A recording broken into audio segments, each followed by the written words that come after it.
శ్రీ మహాగణాధిపతి కల్పన మహామంగళ నీలాద్రం దర్శయామి నీలాద్భుతాశున్యం సమర్పయామి జన్మ విఘ్నేశ్వర భగవానికి ఏకదంత భగవానికి ఇక్కడ శ్రీ మహాదేవ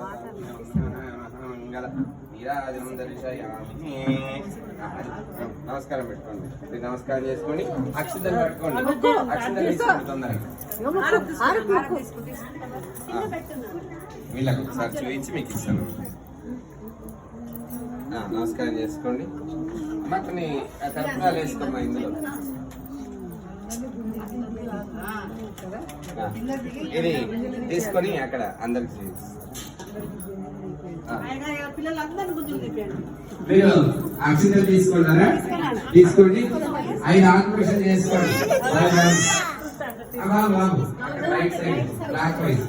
యాని యాని జపాపాని జన్మాంతృతాని చ తాని తాని ప్రసిద్ధి వృక్షాంతరే మాకు అత్మాకర్మ అంబాల అత్మాపాప సంభవ త్రాయమాత్రయ దేవా శరణేన వత్సల అన్యదా శంకాసి త్వమేవ శుద్ధ తస్మాత్ కారుణ్య భావేన రక్ష రక్షో పరమేశ్వర.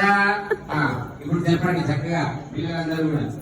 ఆయుర్దేహి యశోదేహి శ్రియం దేహి చ సౌఖ్యకం పుత్రపౌత్ర ప్రపౌత్ర అంశ దేహినే గణనాయక.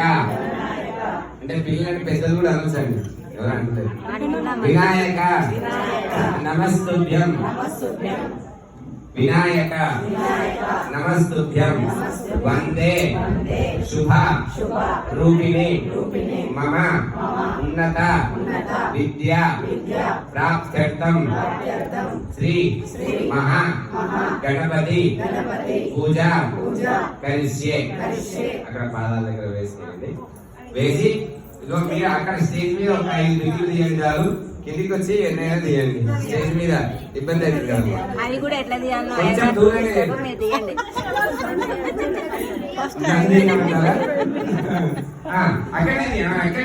5 తీయండి చాలు. అంటే మన ఎట్లా తీయాలి అయ్యగారు అని అడిగితే పిల్లలు ఎవరు తీస్తలేరు కదా, వీళ్ళు పనిష్మెంట్ ఇస్తలేరు కదా వాళ్ళకి చాలా చక్కగా తీశారు. వాళ్ళు ఎట్లా తీసినా స్కూల్లో పనిష్మెంట్ అది ఇచ్చిండే వెనకకి మాకు తెలిసేది. గుంజీలు అనగానే పనిష్మెంట్ ఇస్తే ఏం కాదు, ఏమో అన్నావు అది చేసినా అన్నారు. ఇప్పుడేమో నడువు ఇక నీకు కేసు పెడతా అంటున్నారు. పనిష్మెంటే లేదు కాలం.